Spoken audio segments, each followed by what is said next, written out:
So in case anyone was wondering, before we record, like we usually talk a little bit, and Kaylee was just like, oh my gosh, do you have yellow nails?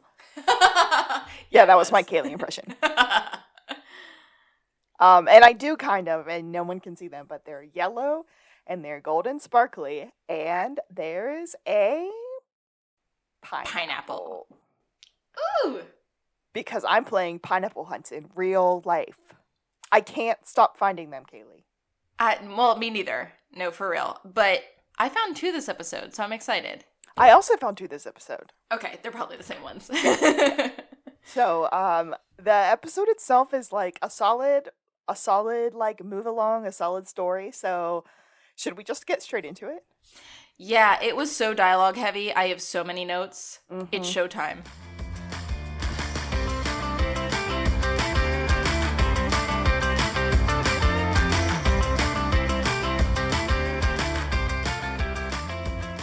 This is To the Blueberry! I am Alexis, and I am a real-life Gus. I'm Kaylee, and I'm a real-life Sean. And we are a real-life best friend duo who just fell in love with the show Psych and decided to start a podcast so we could both talk about it and have a reason to talk to one another every week. It's worked out wonderfully, so we're going to keep this going. And what did we watch this week, Alexis? Season 3, Episode 11, Lassie did a bad, bad thing. I keep hearing that as like a Lassie did a bad, bad thing. Is it a pop culture reference? I have no idea. I was thinking it was, but I didn't take the time to look it up. We do have a little, like, blink and you'll miss them pop culture references, so I tried to grab some of them. I know there are some I missed, but we'll get there. Hopefully you got more than me, because I know I did not catch a ton. Yeah, there are some that I was like, I'm going to look that up, and I never did, but I have them written down. I was like, I know this is something. Yeah. That's like how I watch Psych. I'm like, this is something. I don't know what it is, but it's something. And now I write that something down and forget to look it up at the end. Whew. We start the episode in 1987. As we so often do with that patented flashback. Baby Sean. Oh, Baby Sean blindfold is all I have written. Oh, that's what LBS stands for. I'm like, what the heck? Little Baby Sean. That's what. LBS. Yes. So little Baby Sean gets blindfolded, and he's like, oh my gosh, is it a piñata or the Pepsi challenge, or am I being executed? He sounds so resigned when he goes, am I getting executed? Like he wouldn't even be surprised, which is kind of sad. Yeah, that seems Henry for the Henry-Sean relationship. But even more Henry is the fact that, no, it's none of those things. It is a sensory deprivation experiment to further heighten his observation skills. And it's not just visual observation anymore, because taking away his sight should heighten one of his other senses. So Henry wants to know what Sean can hear. And so he said, tell me everything that happens. And Henry does this little dance in the kitchen. He opens the fridge door, he lights the burner at the stove, he takes a piece of paper, crumbles it up, and throws it away. And then he asks Sean what he saw, what he heard. And Sean gets all of it right. And then he looks down after he gets the blindfold off, and he goes, hey, you threw away my report, which is the thing that Henry balled up and threw in the trash can. Mostly because it was not his report, it was Gus's report. Henry saw him get it from Gus, and I wrote, cheater! Sean just got Henried. That's what just happened there. And so Sean has to stay seated until he finishes his report. He says, I'd rather be executed.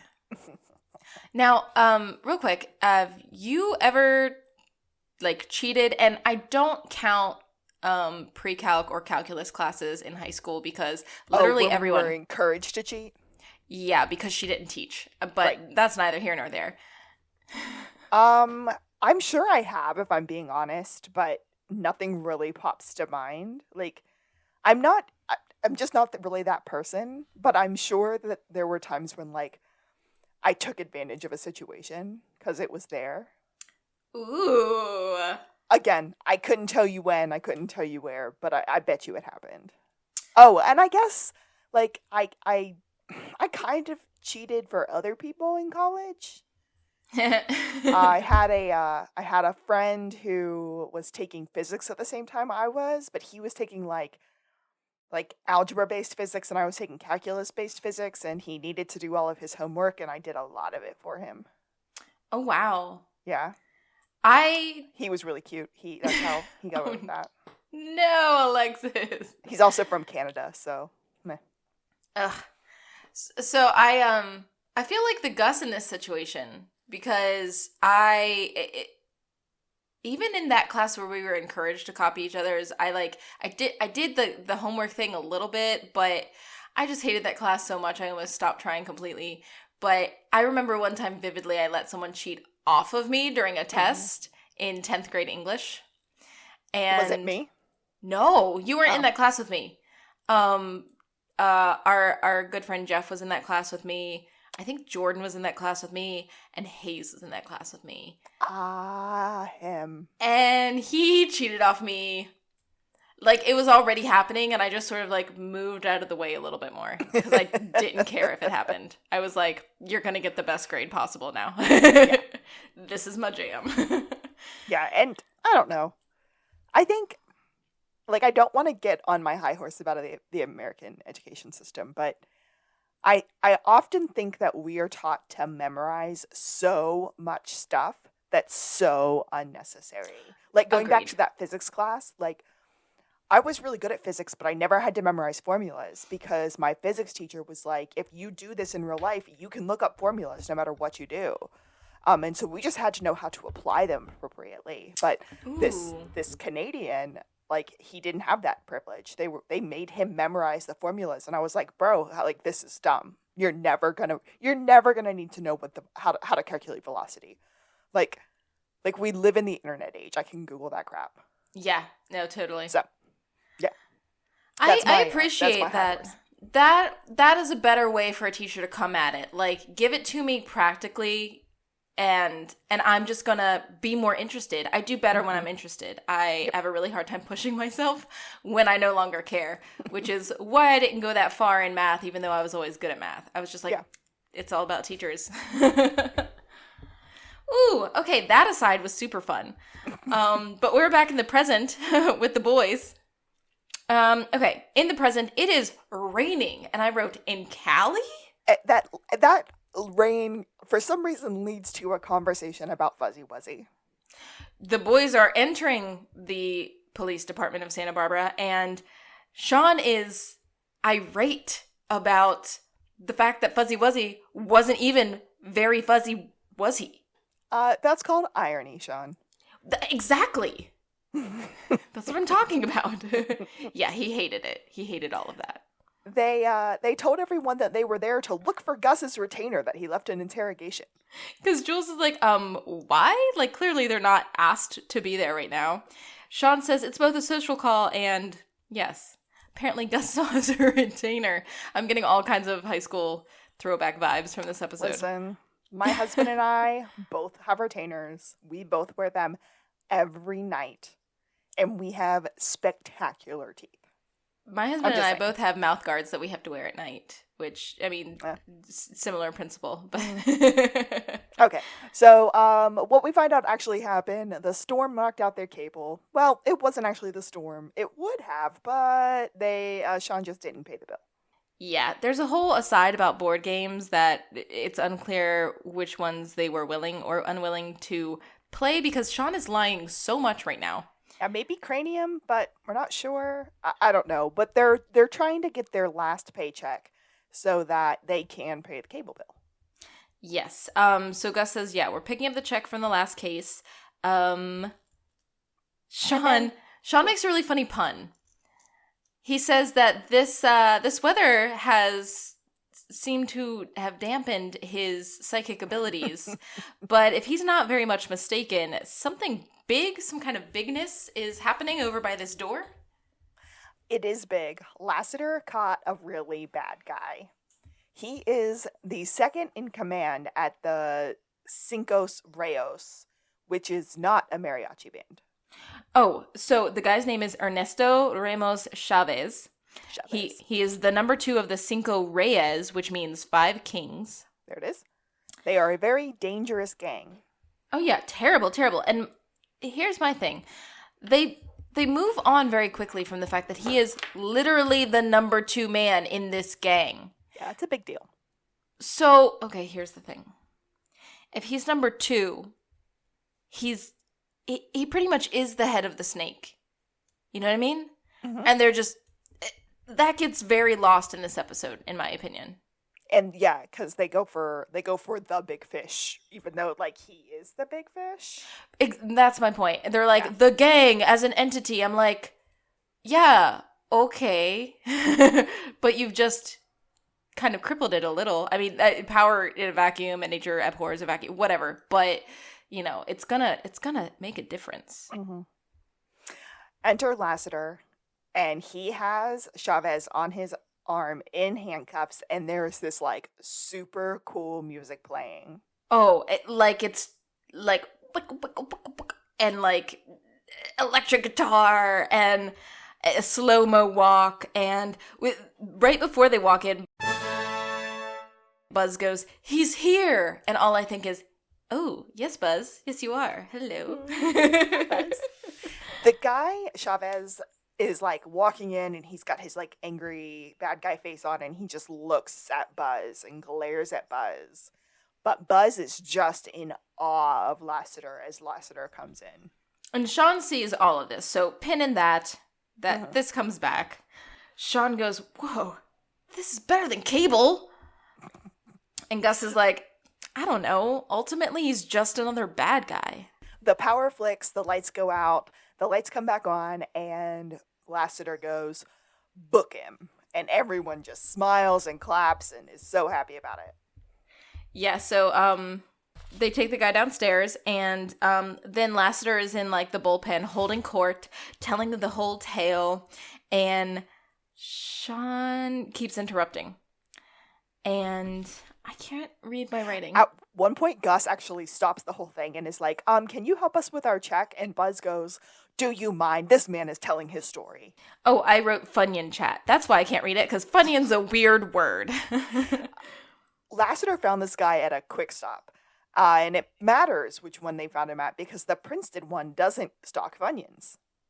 Yeah, and it's more important than chips right now. Like, Jules just clearly doesn't understand. They go, "Chips? Funyuns aren't a chip. They're an onion-flavored corn snack." Is it Buzz who ends up, like, looking over at the gang unit and is like, "So, you guys are supposed to catch him and you couldn't catch him, and Lassiter did. How does that feel?" I wrote, Dude Bro number 1 goes, "Whatever." And then Dude Bro number 2 goes, "I mean, you made our job easier. Kudos, Lassiter." And we get his name because Lassiter thanks him as Drimmer. Thanks, Drimmer. Red flag, Pin. red flag, red flag, red flag. Red flag. You don't name a character before the credits. Nope. I'm not a Okay. newbie. Oh, the chief calls Vic Lassie. calls Lassie into the office and introduces these FBI agents from the gang unit task force. And Wielden and Rupp. Lassiter's like, "You didn't have to come down here just to congratulate me." It's a high-profile take that you've got here, and we didn't actually come to congratulate you. We're sort of taking over. Chavez is going to flip and go state's witness against the rest of the Cinco Reyes. And Lassiter is really, really mad at that. So the way my mind works, because I've watched too much Law and Order and procedurals in general, I'm just like, this is great. We've got RICO laws. They can get everybody on everything. And then I thought, wait a second. Lassiter's allowed to be big mad. He caught the number 2 guy in this gang. I mean, so not only does this guy have literally all of the information, but he is the principal player. He's the guy that you get the little fish to flip on, or get the little fish and use the RICO laws to get the big fish on like hard evidence. And I'm just like, no wonder he's mad. Big mad. Also, the FBI the FBI guys are being douches. Like, I don't know how else to describe them. Literally, at one point they go, "Why don't you run along and fetch our witness?" Oh yeah, they tell him to go fetch. I was like, oh. Also, Lassiter looks so good in this episode. A little bit wet. a little bit. Like so much salt in his pepper, So sure I'm of digging himself. it. Yes, yeah. But like rightly so. Sean and Juliette are talking not chips once again, and Lassiter comes storming out of Chief Vic's office, and he is hot. He says something along the lines of, I should have taken him out when I had the chance. Gus shows up and is like, we have to get our check endorsed by Chief Vic directly. And Sean tells him to relax, man, don't be an athwack. Don't be so a thwack. Yeah, don't get all a thwack. Yeah. I don't even know what that means. It doesn't mean anything. It's a made-up word. And Gus tells him that, and he says, it's Venesium. That's also not a language. That's not a language. He's confusing the word thwack, which is a word, but it does not mean anything like what Sean wanted it to mean. Okay. And he kind of is using it as like bent out of shape. And then Viennese is Austrian. It might be a dialect, but that's like a city in Austria. All right, I gotta go back to thwack for a second, Kay. In my mind, thwack means whoosh, thwack, but I don't know what it actually means. Thwack means, yes, to strike forcefully with a sharp blow. It's With an a sharp onomatopoeia. Sharp blow. Ah, So it's like a switch. Like Yeah. if you had So it's onomatopoeia. It's thwack. It's exactly what that would sound and feel like. good. I was right then. Yes. Yes, okay. Sean gets introduced to the FBI guys, and he said, "Congratulations! It usually takes me 15 minutes to work Lassiter up into that kind of lather. Then I rinse and repeat." Oh, so we missed a part where Sean grabs Chief so that she can endorse their check, and then he reaches into his breast pocket and pulls out nothing and goes, also, we need a pen. And then he, before being introduced to anybody, asks the guy standing behind Chief if they might have a Bic, a Mont Blanc, a Papermate. I'll take a crayon. So I want to use that to say, right at this point in my notes, my pen died. My pen ran out of ink. Really? Yeah, I use like a gel Pilot. That's my favorite pen. I went searching in my handy dandy Psych pencil bag that someone special sent me. And what I pulled out was, in fact, a Papermate.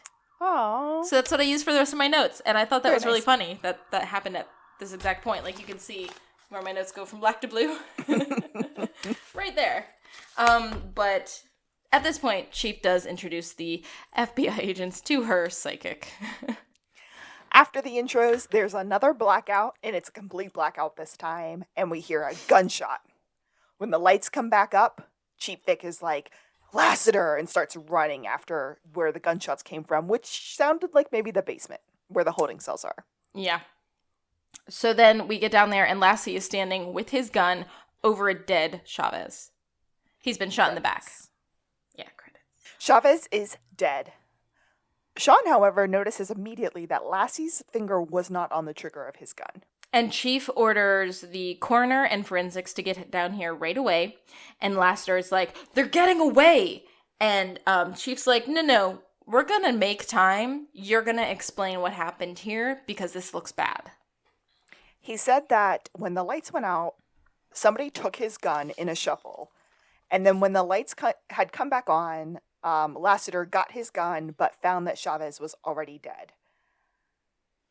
And then there's a fight between the FBI and Lassie about whether or not Lassie's guilty. And during this fight, Sean's just like, hold me back, which makes Gus really angry because he's like, will you get serious? Lassiter just shot a guy. Sean's not buying that for a second. What was that? I said Sean's not buying that for a second. No. Sean is like, listen, I saw him. His hand wasn't even on the trigger. The FBI, though, is set that it was Lassiter, and they want to know what Chief Vic is going to do about it. Chief Vic sticks up for Lassiter here, and he says he didn't do it. I believe him. We're going to follow protocol and investigate. If Lassie thinks that somebody is still in the shooter is still in the building, then let's lock down the building. But we are going to follow protocol to the T. We need to do ballistics on your weapon, and I need a handwritten statement from you. Good luck finding a pen, says Sean.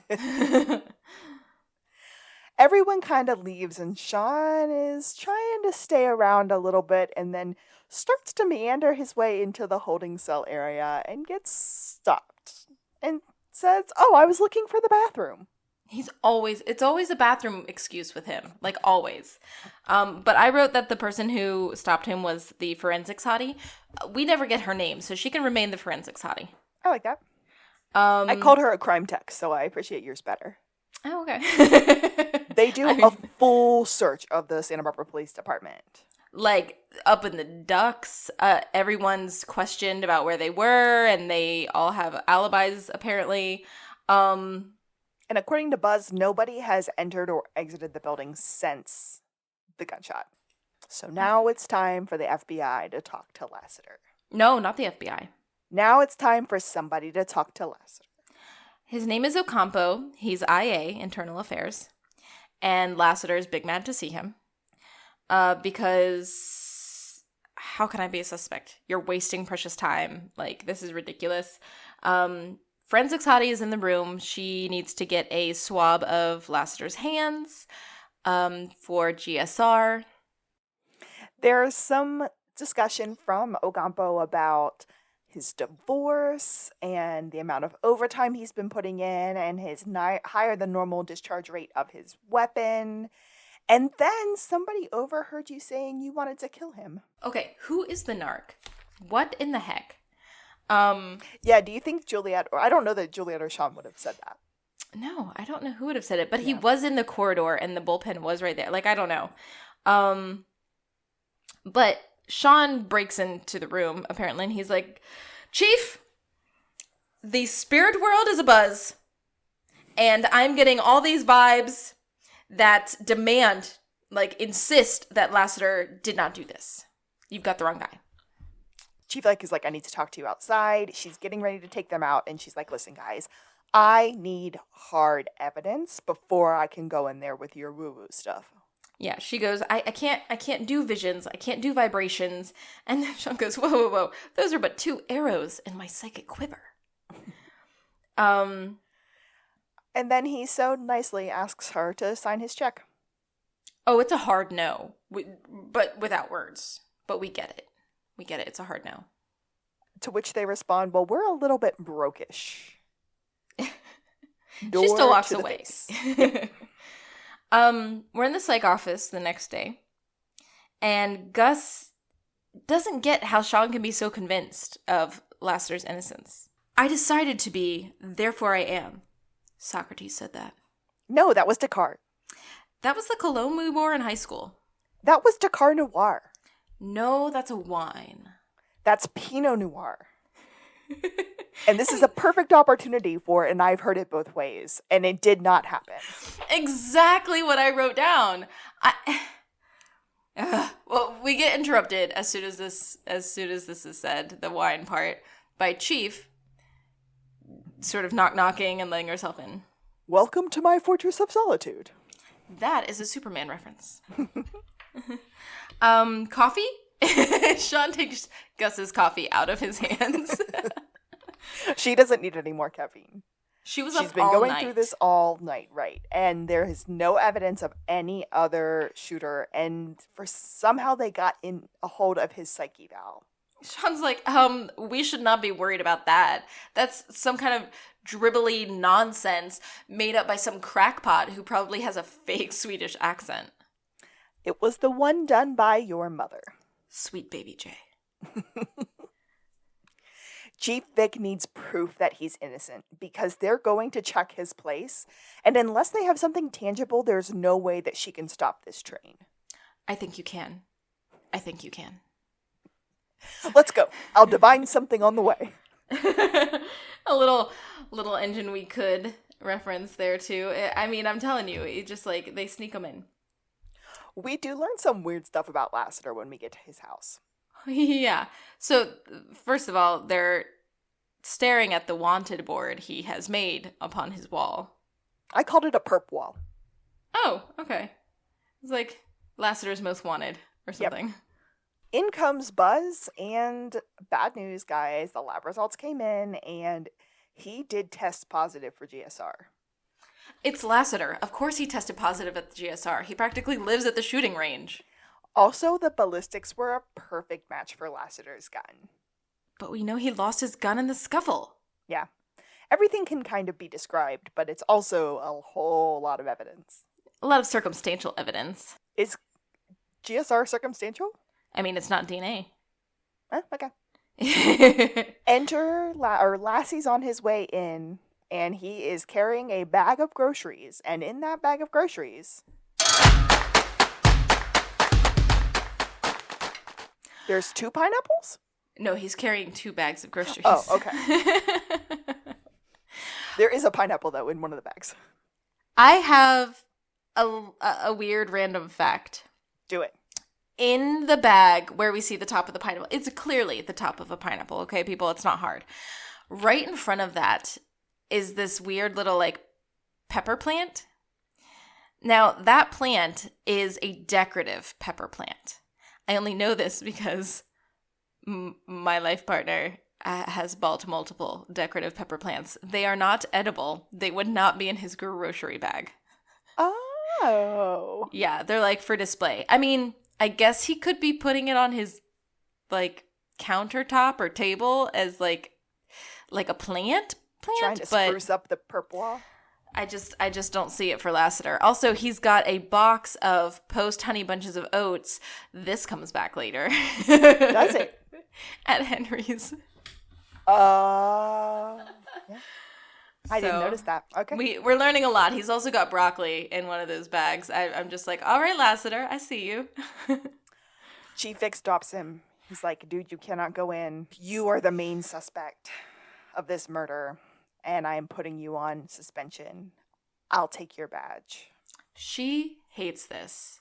Oh, but you can just tell. She doesn't have any words. She can't soften the blow. Also, she took his badge, but she didn't take his gun. But is it because his gun's already at ballistics? Yes, his gun was already at ballistics, and they were clearing his house of guns as this was happening. Or trying to. They still should have searched that man. I guarantee he's got an ankle piece. Yeah. Sean gives Lassie this vote of confidence of like, dude, I know it wasn't you. I'm going to figure it out. Like, I'm going to do all I can to prove it. And he says, I promise. And Lassie's face is just, he's like dumbstruck and dismayed. At the psych office, Sean is making hot cheese. Gus says, that cheese is bad. And Sean... Cheese is best when it ages. Okay. I don't eat cheese. I do. But I've never considered cheese to be, like, past its point of usability unless it was, like, moldy in the wrong way. You know what I mean? Mm-hmm. So, like, unless that cheese was moldy, it's not... Is it bad? Yeah, I don't know that it... Yeah, I don't know. Unless it's been, like, sitting out for a really, really long time. Oh, if it's been at, like, room temperature for, like, the day, I'd be like, oh, better not. Because we're Americans and we're, like, cautious like that. Sean said, I read somewhere that a Japanese businessman spent a fortune on a 200-year-old wheel of Jarlsberg. I don't have what he says in response. I think you're confusing that with Monet's water lilies. Again, no, I've heard it both ways. No. Instead, I'm pretty sure it was Jarlsberg. So, Lassie comes in. In his civvies. They ask him why he's dressed for work, though. And he says it's his civvies. And then he says, I'm wearing my suede bucks. They're a casual gentleman's shoe. What are you, the Great Gatsby? You going to watch Swans with Daisy Buchanan? How did you know that, Sean? 8th grade summer reading. What? We get a couple of those this episode. I'm living for them. Yeah. Lassiter's like, dudes, I'm not hiring you, but I am giving you the opportunity to work with me. Sean calls him brother. Gus makes this noise. Sean says stepbrother. Again.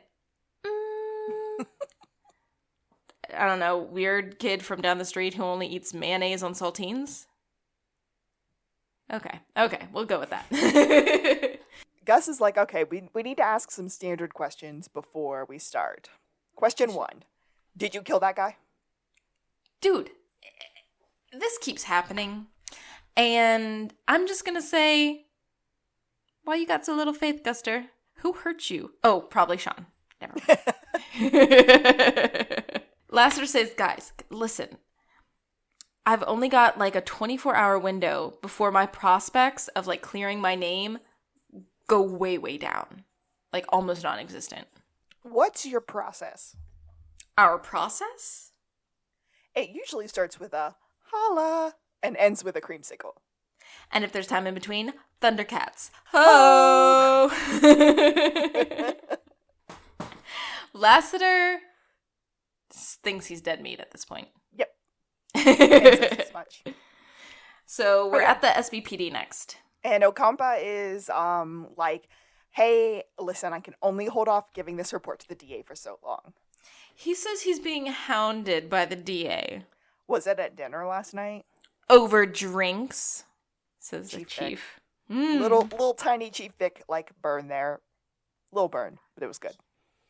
So Jules comes in, and she's all hot and bothered, and she's like, oh my god, I don't trust that guy. I've just got to say it. And she's like, what, Ocampo? Yeah, no, that guy's a snake.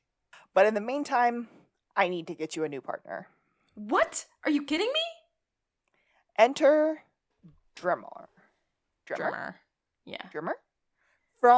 Okay, I spelled it Dermmer, hence why I was confused. Drummer. I spelled it with an I for sure. I definitely is. I can't spell. Drummer is like the perfect partner to Juliette. She doesn't like it, not one bit, but she does start to feel a little bit differently whenever he holds the door open for them. I don't think she's feeling differently at all. I think she's like, this is the Twilight Zone. I'm in an alternate universe and this feels icky and wrong. I thought she was like, like that's not something that happens with my partner. She stayed really stiff and like looked with her whole body instead of just turning her head at him. So I don't know. She didn't look comfy to me. Enter the boys to the psych office. They got Lassie a great popsicle. I told you I didn't want a popsicle. Okay, we'll split it. How can you split a popsicle? You take a lick, I take a lick. You take a lick, I take a lick. It's yours. Sweet. Are those overnight bags? Lassiter can't go back to his house, and so if he can't stay in the psych office, he's going to be bunking with either Sean or Gus. No, here's good. You can stay here. Lassiter has a list of 31 suspects. Known enemies of Chavez. He wants to figure out who of those 31 could have had access to the holding cell. Sean puts his hand on the stack and goes, none of those guys. Sean's like, Lassiter, you are missing something. Yeah, you didn't tell me everything. We get this flashback to the opening credits moment. I don't know if the flashback actually happened. No, it does. It does. It does. And he's like, listen, Lassie, close your eyes. I don't close my eyes around anyone. So they take his tie, and Sean puts it around his head as a blindfold, just like before. I love this bit of acting that Rode does, because he fully has the popsicle in his mouth the whole time, takes off Lassiter's...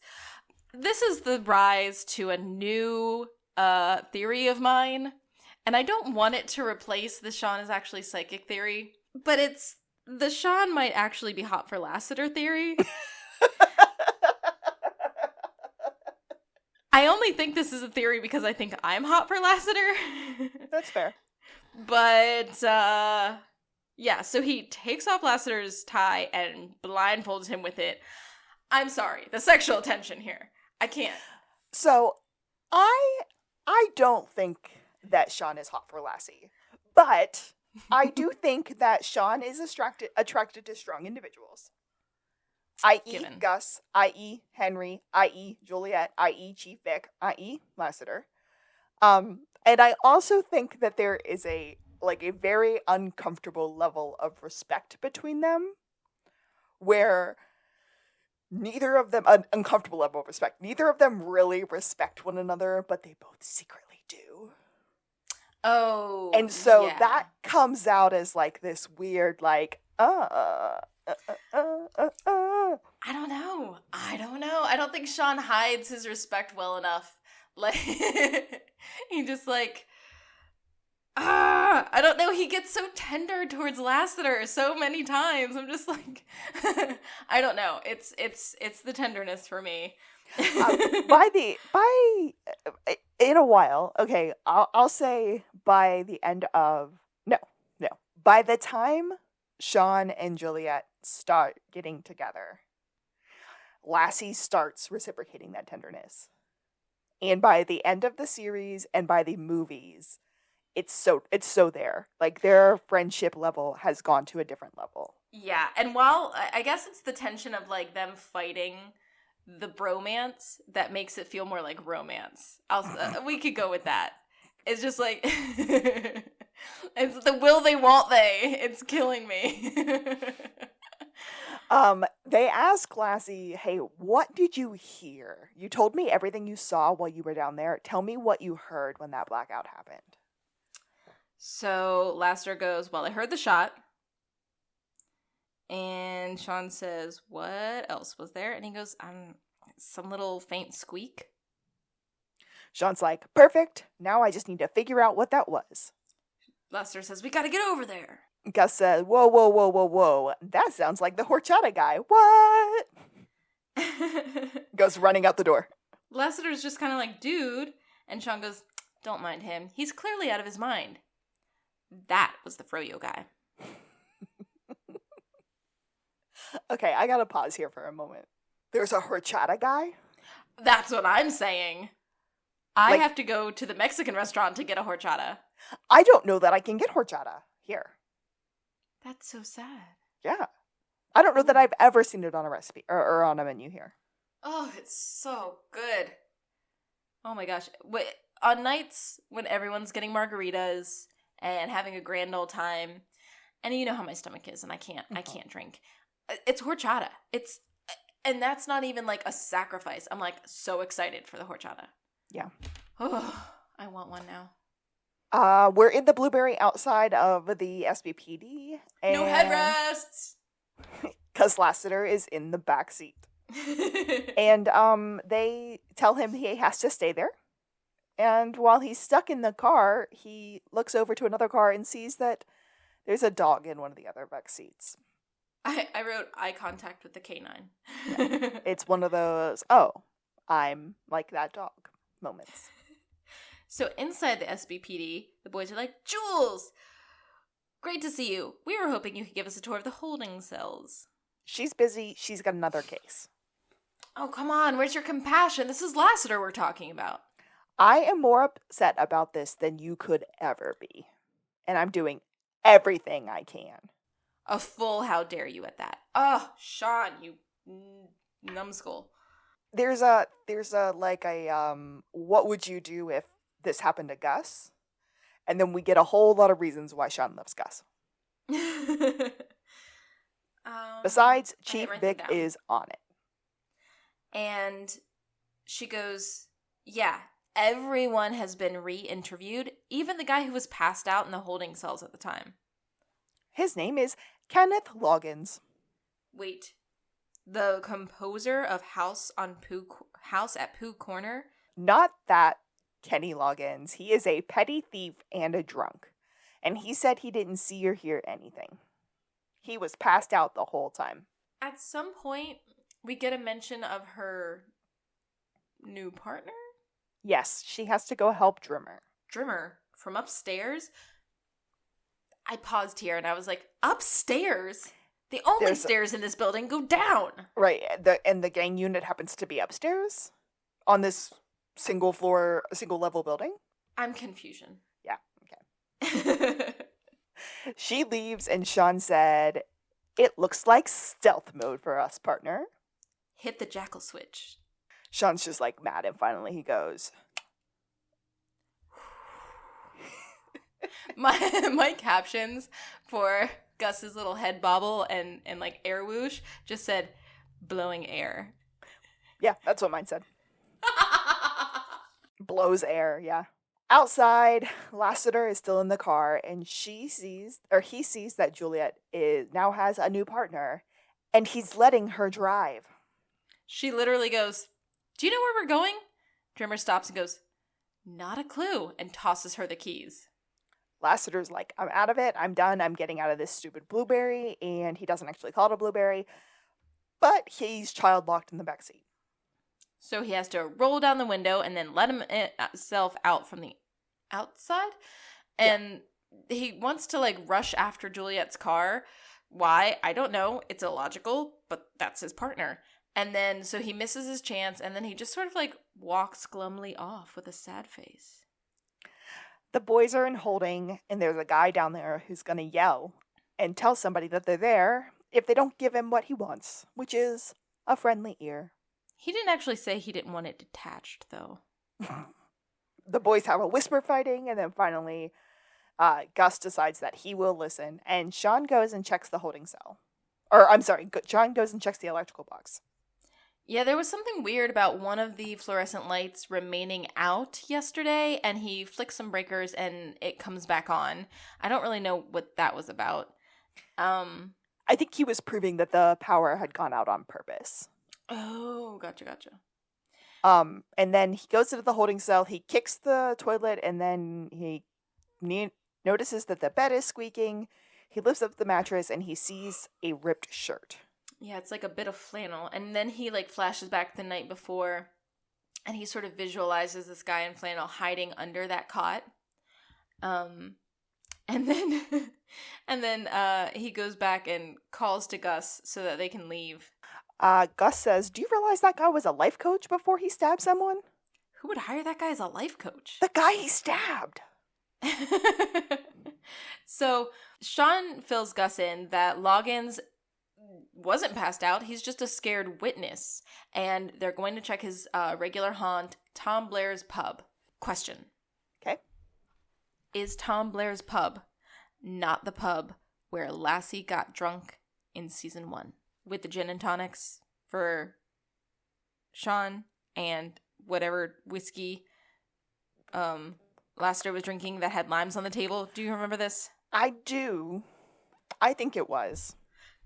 But that was like a Hawaiian themed place. Right. It was like a Bennigan's or something crazy. Yeah. So I think they're just reusing the name, but it's not like the same place again. It's weird. It was like catching me in my ear funny when they kept saying Tom Blair's. Gus is like, the police couldn't get him to talk. How are you going to get him to talk? I have my ways. Actually, I have curds and ways. And then they realize that Lassiter is no longer in the Blueberry. They're at Tom Bennigan's, whatever the place is called. And there's someone coming out on a stretcher, and his plaid shirt is torn, just like the torn stuff that was under the mattress. And Kenny Loggins is dead. Yeah, they do not put him in an ambulance. They put him in a coroner's van. And Sean goes, "So you're saying he's not all right?" I'm all right.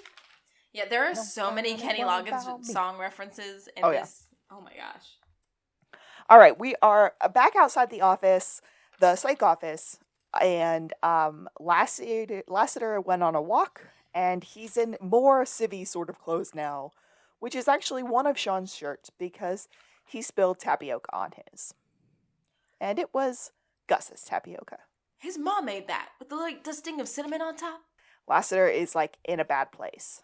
A bad place. My partner moved on. My career is in shambles. And even sweet Lady Justice is mad at me. Bitch. Did you have any luck finding Tom Blair's pub? I'm looking in my season 1 notebook, and okay. I'm still looking. Okay. Sean is like, listen, everything's gonna be okay. Now that we know that Kenny did see something and that he's dead, we know that you aren't the one that killed him. And Lassiter's like, so the one person who could get me off is now dead. Great. Oh, it's not making his mood any better. They realize that they need to get him somewhere where someone can watch over him because they're really worried about him. And so they take him to Henry's. And they are talking at a little bar area, and Lassie is in the kitchen alone. And there's a wooden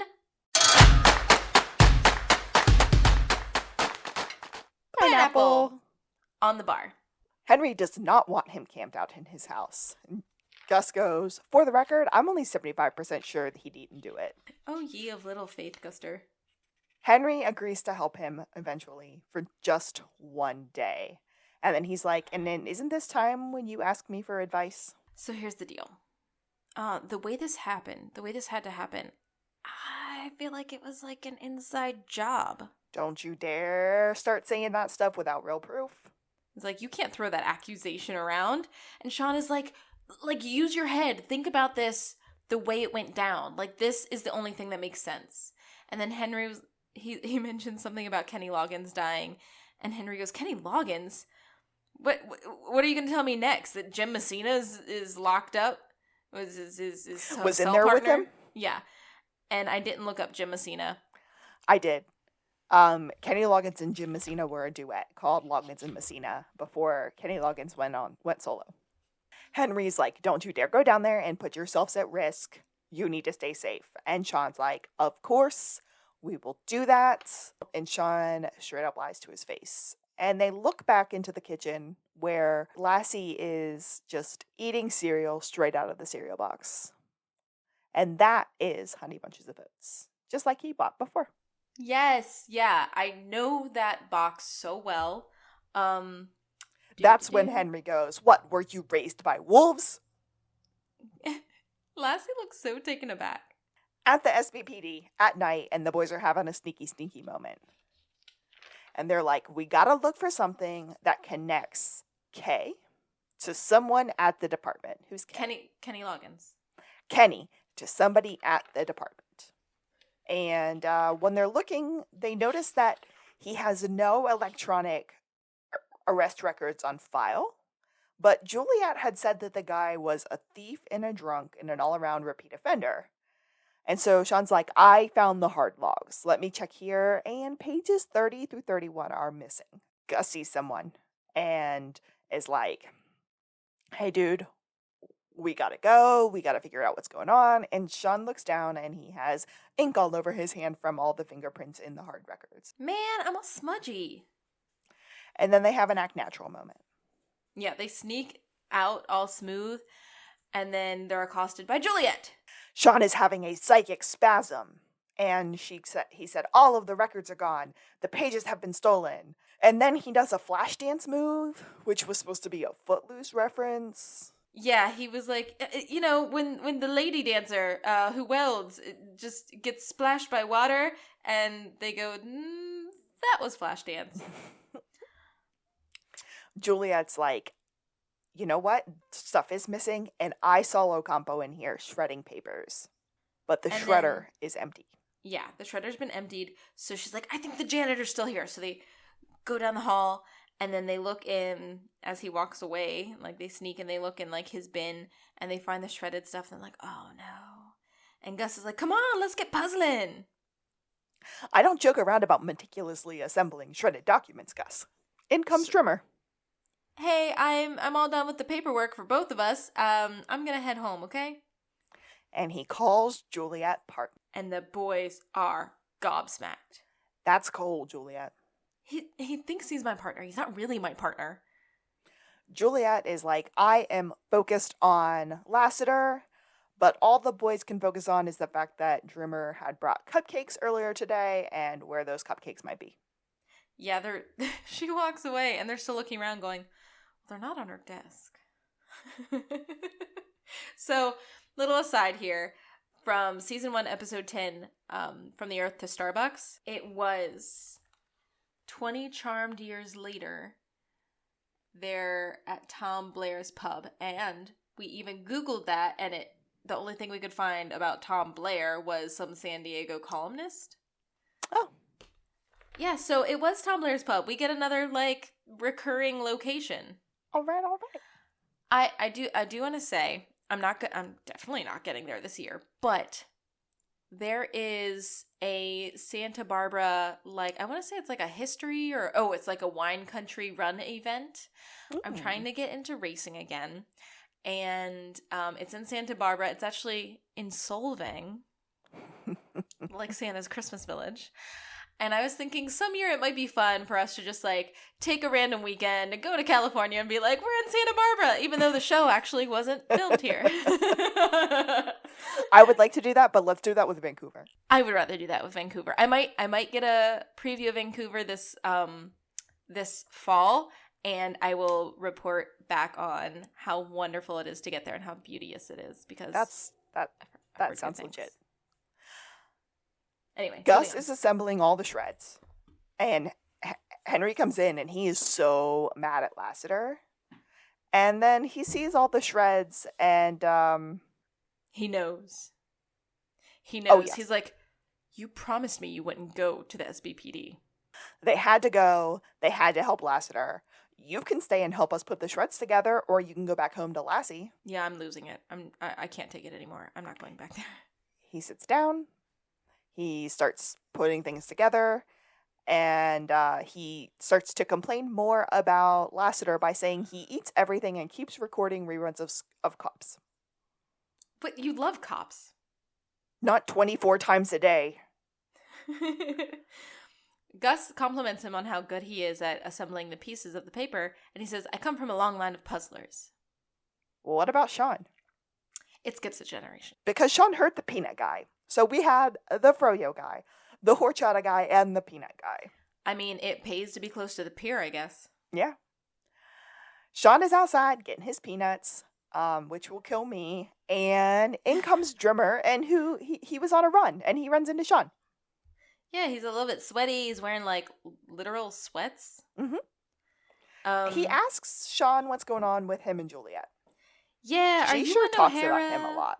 Yeah, are you and O'Hara, like, actually an item? She sings your praises, how good you are at your job, how observant you are, witty, urbane. Gus sees out the window that they're talking, and it's a credit card bill. Yeah, so it turns out that it looks like Ocampo just took the opportunity to shred his own credit card bill in a place with a shredder, which I can relate to. And he goes, wait a second. That's all he's paying for cable? I'm getting robbed. Drimmer is kind of sucking up to Sean, and he's like, okay, I gotta ask some questions. First thing I gotta know, am I gonna win the lottery? No. And then he asks about Lassiter.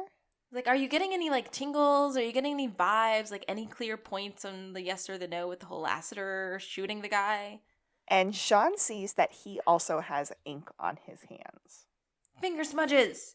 And then he's like, nope, you know what? All dried up, no psychicness here. And he turns around and he's like, I got 2 hungry partners waiting for peanuts, so I'm just gonna... Drimmer goes, hey, Sean, and sucker punches him. Oh. Straight sucker punch. Sean wakes up and he's in Lassiter's house. Drimmer is sitting there all creepy. Like, expressionless, like some kind of like literal serial killer, dead inside, dead eye. Like, it was perfectly executed. I was creeped out. Sean said he can't get anything because that punch knocked his juju loose. Also, Sean's face hurts. Oh yeah. And he starts to psych out, and he flashes back to when Chavez walked in, and he thought he was eyeing Buzz, but Drimmer was standing right beside and a little bit in front of Buzz, who is a giant. So Drimmer was on his payroll. They were BFFs. And when he heard that Chavez was gonna flip, he knew he had to take him out.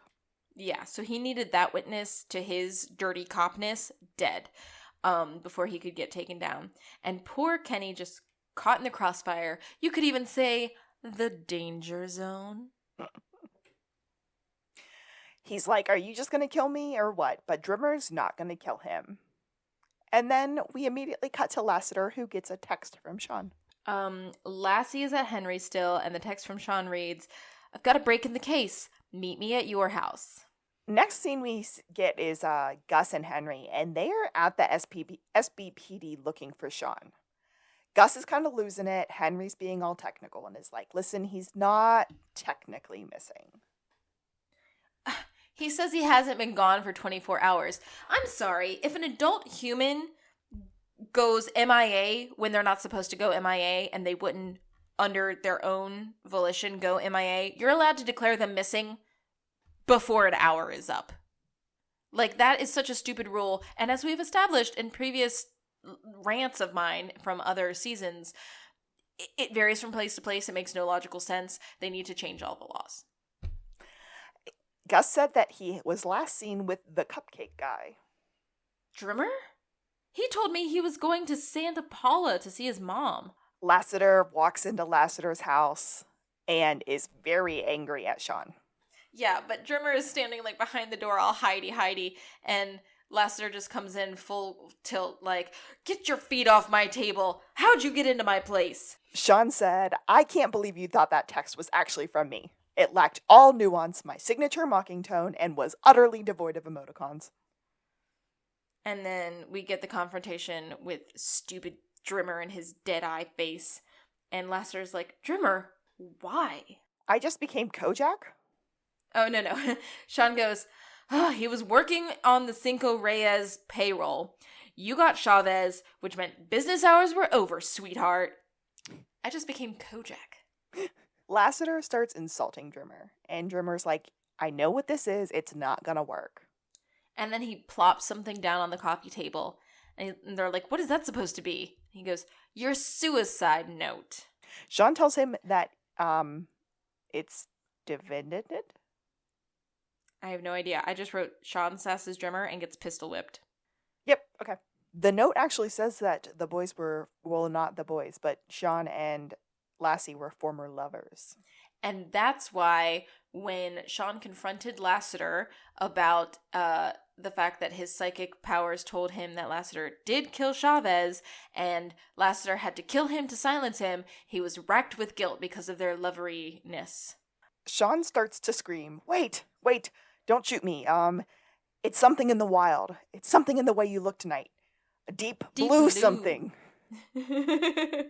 And he's just, like, annoying the hell out of Drimmer. And Lassie runs over to his toaster oven. There's no gun there. And Drimmer's like, are you looking for your guns? They cleared this place out. And Sean grabs the gun while Drimmer's sort of looking away and points it up. And then Lassiter dives for his peanut bowl and pulls a gun out of the peanut bowl and then shoots Drimmer in the shoulder. It all happens pretty quick, but also I was like, Drimmer's a really bad cop with no hand-to-hand combat skills. Mm-hmm. Lassiter has 8 guns hidden, and I seriously think they didn't find the one in my shower or the one in my hi-fi. So Jules busts in, and they get Drimmer, and Sean is amazed, and he goes, how did you guys get here? And Jules tracked Drimmer's phone. And then he said, hi-fi, Lassie, you were so cool a second ago. And then we get a concussed whoa, and Henry has to hold him up. And then we get this, slow-mo shell casing catch when Lassie jerks it out of his pistol. And that was very female gazy for me. I very much enjoyed that very badass moment of Lassiter, and I think that Sean did too. So I'm projecting that onto him. That's okay. At the Santa Barbara Police Department, Sean and Gus come in. They are getting their check, and they are headed straight to the cable company. No chatting up Juliette. Lassiter's there, but he's supposed to be on vacation. Weren't you supposed to take time off? He goes, my vacation is here. Buzz is so happy to have Lassiter back. It's so beautiful. And Lassiter says, it just means so much to me that you guys believed in me and worked on this. And even though I did end up having to save your life, I don't think that I would be here, right now, if it weren't for you guys getting involved. So here is a small token of my appreciation. 1 free bag of chips with any sandwich at Hal's Hoagies. It's the least I can do. It really is, says Gus. But he did get Chief Vic to sign their check. Aww. And so he kind of walks off. We don't get to see Chief Vic again. And then Sean looks off into the bullpen, sees Juliette, his lip curls, and he goes in. Gus is so angry that no talking up Juliette was the deal, and now he can't go to the cable company. Sean, when he looks at Juliette right before he goes in for the kill, or not the kill, but in for the lovin', he makes another really cringe face that I can't handle. It's the lip curl.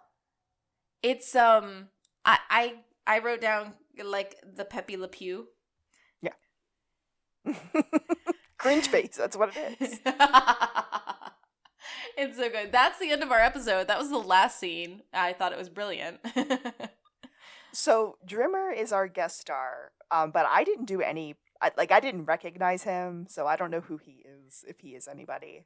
He has a boring white guy face, not a fun character actor face. I'm sure he's been in stuff, and no disrespect to this man, but I hated him immediately. But I'm sure I was supposed to. Yeah.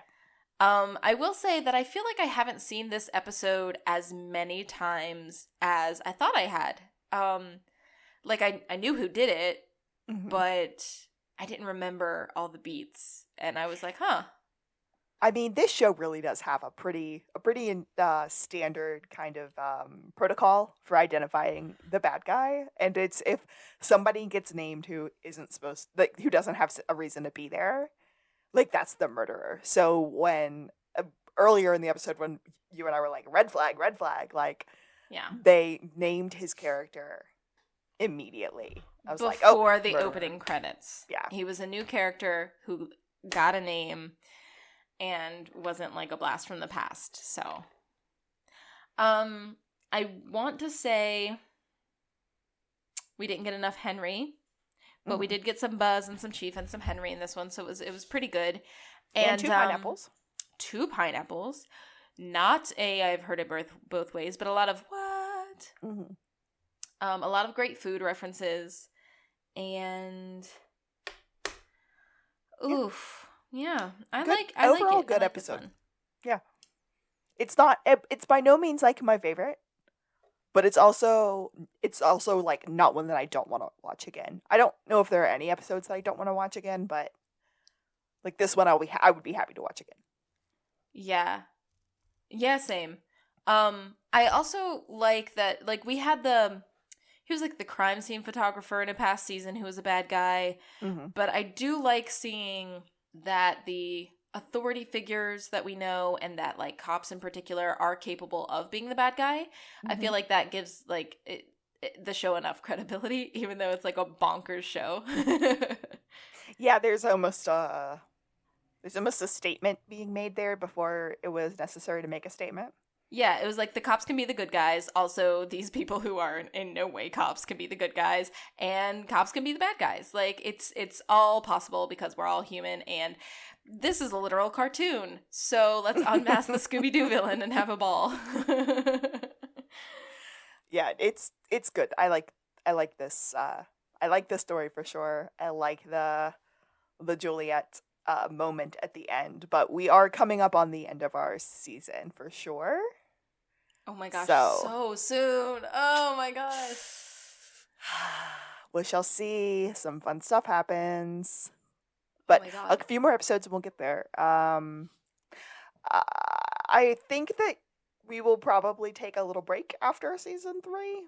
Season 3 has been a rough one. But I will say now that, we're in the time machine, clearly, but now that we'll be in our time, in daylight savings time, I feel like I'm a much more human, capable person. I don't today, but that was because I worked out today and my body hurts. It's not something I usually do. So ooh, my body's that's not a thing that's supposed to be happening, and so my body's in pain, but it's okay. If we have nothing else, I'm Alexis. Combos, different story. They're both pretzels and cheese. And if you get one without cheese, that means the bag is haunted. And I'm Kaylee. I like the sound of my voice. I won't apologize for it. And this has been To the Blueberry! Psych out.